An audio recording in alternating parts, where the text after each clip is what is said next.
여러분 안녕하십니까. 2월 16일 목요일 넘치는 우리 교회 매일 묵상을 시작하도록 하겠습니다. 오늘 본문 말씀은 마태복음 11장 20절부터 30절까지 말씀입니다. 오늘 예수님께서 이 말씀을 통해서 어떤 사람들은 정죄하고 어떤 사람들은 초청하는 모습을 보여주십니다. 그래서 오늘은 어떤 사람들에게 정죄하시는지 또 어떤 사람들을 초청하시는지에 대해서 초점 맞추고 읽어보시고 묵상하시면 도움이 되지 않을까라고 생각을 합니다. 오늘 말씀에 보면 맨 처음에 21절에 이렇게 얘기합니다. 화 있을진저 고라시나 화 있을진저 베세다야 너에게 행한 모든 권능을 두로와 시돈에서 행하였더라면 그들이 벌써 베옷을 입고 죄에 앉아 회개하였으리라 라고 이렇게 말씀하고 계십니다. 그러니 예수님께서 책망하고 정죄한 도시는 어디입니까? 고라신과 베세다라고 볼 수 있습니다. 또 하나가 더 나오는데 그건 23절에 나오는 가버나움아 하면서 내가 하늘에까지 높아지겠느냐 음부에까지 낮아지리라. 내게 행한 모든 권능을 소돔에서 행하였더라면 그 성이 오늘까지 있었으리라 라고 그렇게 말씀해 주십니다. 예수님께 책망받고 예수님께 정죄받은 도시들은 고라신, 베세다 그리고 가버나움입니다. 가버나움은 우리가 몇 번 살펴봤듯이 예수님께서 베이스 캠프 삼으시고 활동하셨던 곳이었습니다. 그래서 학자들은 고라신과 베세다와 가버나움을 향해서 예수님의 전도 삼각형이라고 이렇게 말씀하고 계십니다. 이쯤 되면 위치를 한번 참고하셔야 될 것 같아서 지도를 준비했습니다. 보시죠. 네, 보시면 고라신, 베세다 그리고 가버나움의 위치를 우리가 살펴볼 수 있습니다. 고라신은 가버나움의 북쪽에 있는 도시였고요. 또 베세다는 우리가 잘 알다시피 오병이어의 기적이 행해진 곳입니다. 베세다 들판에서 예수님께서 오병이어의 기적을 행하셨잖아요. 그리고 가버나움은 예수님의 베이스 캠프라고 이야기했습니다. 그러니까 고라신 그리고 베세다, 가버나움은 예수님께 가장 많은 기적을 경험한 도시들이라고 일컬 수 있습니다. 그럼에도 불구하고 이 도시들이 책망받은 이유는 뭐냐면 그렇게 많은 그렇게 많은 권능들을 행했음에도 불구하고 그들이 회개하지 않았다라고 하는 데 있습니다. 고라신을 잠깐 살펴보면요, 중간 크기의 도시였다고 이야기하고요. 이곳은 밀농사가 굉장히 유명했다고 합니다. 그리고 현재는 이스라엘의 고고학 지정지구 이런 식으로 이렇게 되어 있는 곳이라고 합니다. 그러니 옛날에는 굉장히 어느 정도의 규모도 있고 좀 활발한 이런 뭐랄까요 활동들이 있었던 그런 도시라고 볼 수 있다는 겁니다. 두로와 시돈에 이렇게 권능을 행했으면 그들이 오히려 회개하고 베옷을 입고 죄를 뒤집어 썼을 것이다 라고 이야기를 했습니다. 책망받은 도시는 베세다와 그리고 고라신 그리고 가버나움이라고 했고, 이와 대조되는 도시가 두로와 시돈입니다. 두로와 시돈은 지중해에 있는 무역 도시였습니다. 굉장히 큰 도시였고 많은 무역으로 인하여서 어떤 부를 쌓았던 도시라고 합니다. 그런데 이 도시는 아주 우상 숭배가 극심한 곳이었다고 합니다. 바알을 숭배하고 있었고요. 우리가 잘 아는 아합 왕의 아내였던 이세벨이 이 시돈의 공주였습니다. 두로라는 도시는요, 반은 땅에 있고 반은 바다에 있는 섬에 있는 그 도시였다고 합니다. 이 그러니까는 육지에 있는 두로와 바다에 있는 이 두로 사이에 한 800m 정도 이렇게 그 간격이 있었는데, 이 도시들은 한 번도 다른 나라에게 점령당해 본 적이 없다고 합니다. 그만큼 천혜의 도시였다라는 것이죠. 이 도시를 처음으로 점령한 사람이 헬라 제국의 알렉산드로스 대왕이거든요. 알렉산드로스 대왕이 이 두로를 점령한 그 글을 보면 육지에 있는 두로를 먼저 점령한 다음에 800m 되는 그 거리를 뚝을 쌓았다고 합니다. 차곡차곡 뚝을 쌓아서 바다에 있는 그 두로 섬을 공격을 해서 결국 함락했다라는 것이죠. 이 두로를 함락한 이 알렉산드로스의 전쟁 이야기를 읽으면 정말 재밌거든요. 사실은 저도 읽으면서 그 두로가 이 두로인 줄 몰랐는데 오늘 말씀을 보면서 찾아보니까 그 두로가 그 두로더라고요. 어쨌든 이 두로는 아주 부유한 도시였고 점령당하지 않았기 때문에 문화도 굉장히 발전했을 뿐만 아니라 아주 콧대 높은 도시로 유명했다고 합니다. 그러니 예수님께서는 고라신이나 벳세다에 행한 기적들을 두로와 시돈에 행했다면 그들은 이미 베옷을 입고 죄를 뒤집어 써서 그들이 회개하고 근신했을 것이다 라고 말씀하고 계시는 겁니다. 얼마나 이 고라신과 벳세다 그리고 가버나움이 예수님의 기적과 권능을 체험하고도 얼마나 예수님을 믿지 않았는가를 우리에게 잘 설명해 주고 계시는 겁니다. 여러분 그런 거 생각해 보면 기적은 우리의 믿음의 시작이 될 수 있을 수는 있으나 그 기적으로 말미암아 신앙이 성장하거나 그 기적만을 추구하는 삶은 예수님께서 원하시지 않는 삶입니다. 수많은 기적들이 있었고요. 그 기적을 경험한 사람들이 예수님을 만나게 되었습니다. 그 이후의 일대기는 사실 잘 모르지만 그들은 예수님을 통해서 구원받았고 고침받았고 그래서 그들의 삶이 변화되었을 거라고 짐작할 수 있습니다.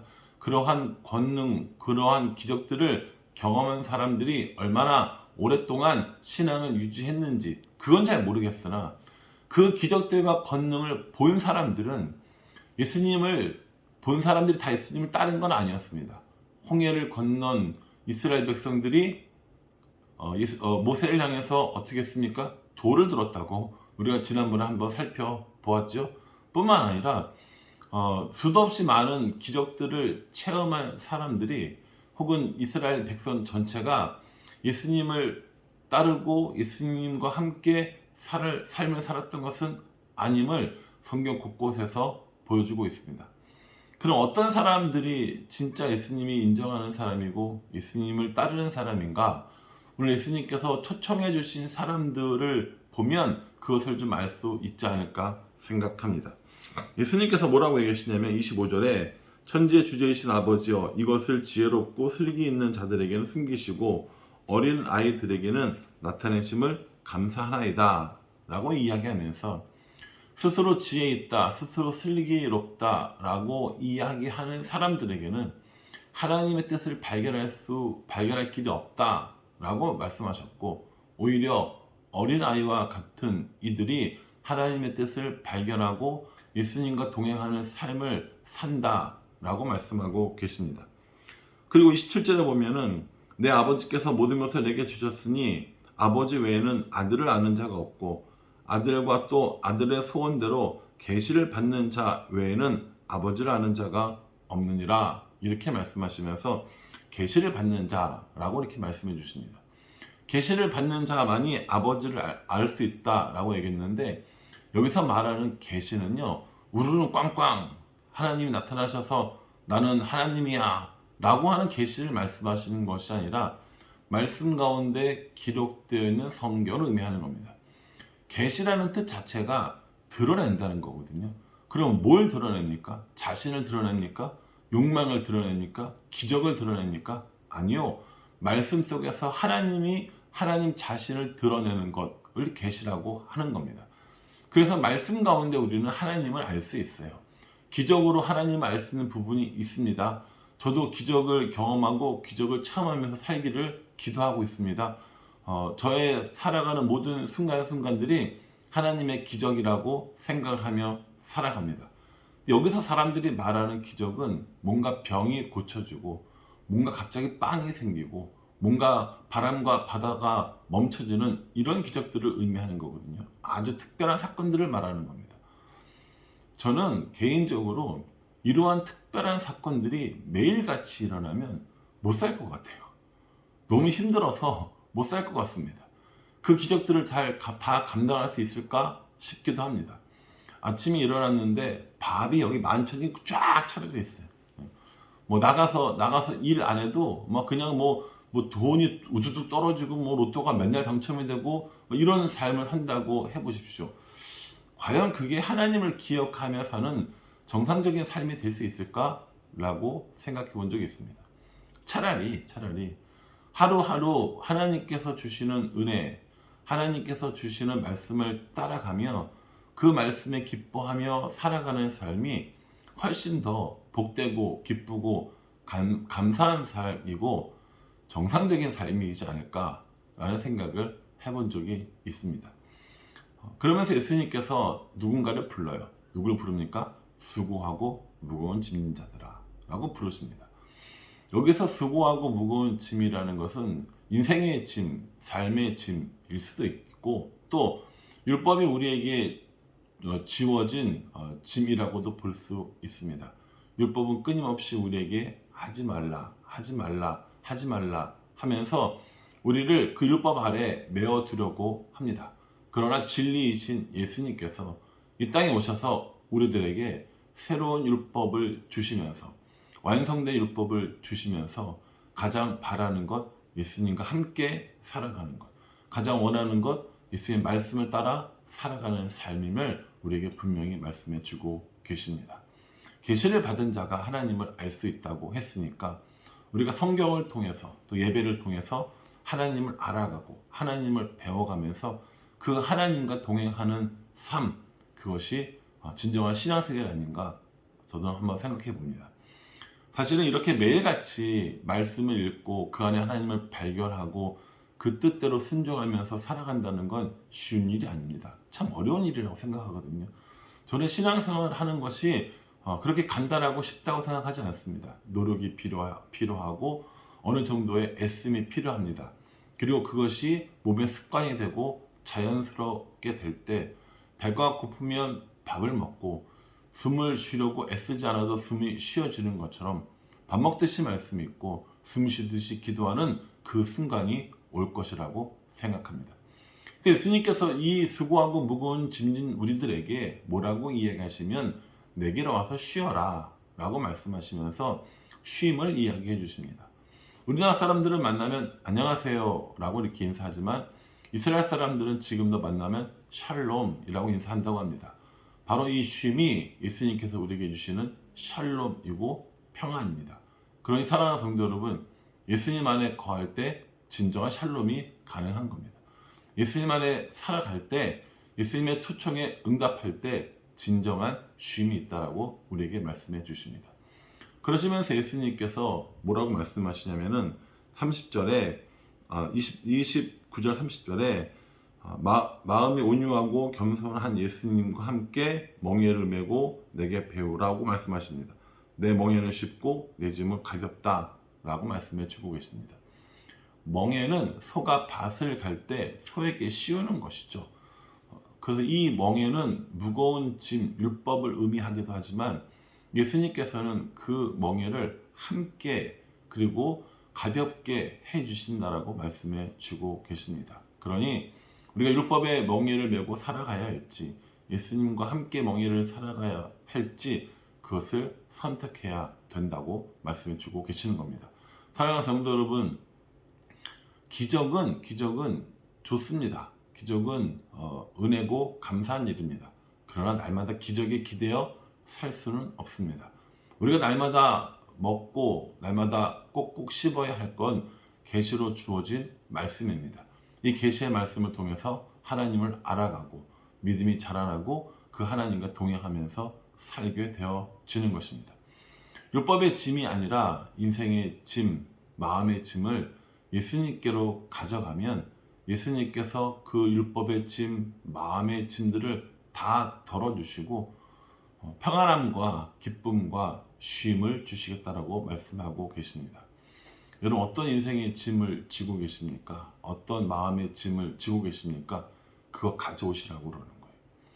저도 사실은 여러 가지 마음의 짐이 있습니다. 마음의 짐이 있지만 그 마음의 짐을 제가 가지고 끙끙거리면 잘 해결이 안 됩니다.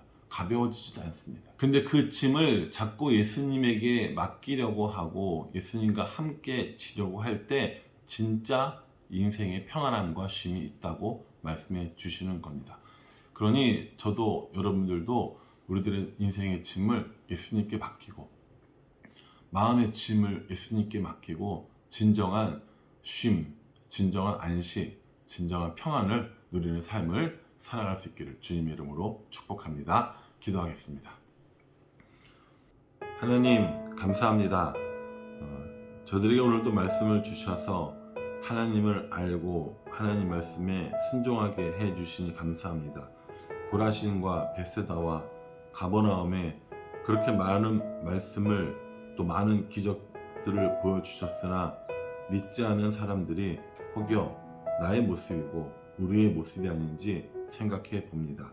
하나님, 기적을 추구하는 삶이 아니라 말씀 가운데 하나님을 만나는 삶이 되어질 수 있도록 주님 인도하여 주시옵소서. 하나님, 많은 것을 주신 자에게 많은 것을 요구하신다 하셨사오니 우리의 삶에 많은 것 주셨으니 많은 믿음, 많은 순종을 주님께 드릴 수 있도록 인도하여 주시옵소서. 지혜롭고 슬기로운 자가 아니라 어린 아이에게 하나님을 보여주셨고 또 계시 받은 자들이 하나님을 알게 될 것이라고 하셨습니다. 하나님께서 주시는 말씀을 귀히 여기고 이 말씀을 따라 순종하는 삶을 살아갈 수 있도록 우리 인도하여 주시옵소서. 오늘 하루도 말씀 안에서 은혜 가운데 살아갈 수 있도록 우리 모두를 축복하여 주시옵소서. 예수님의 이름으로 기도합니다.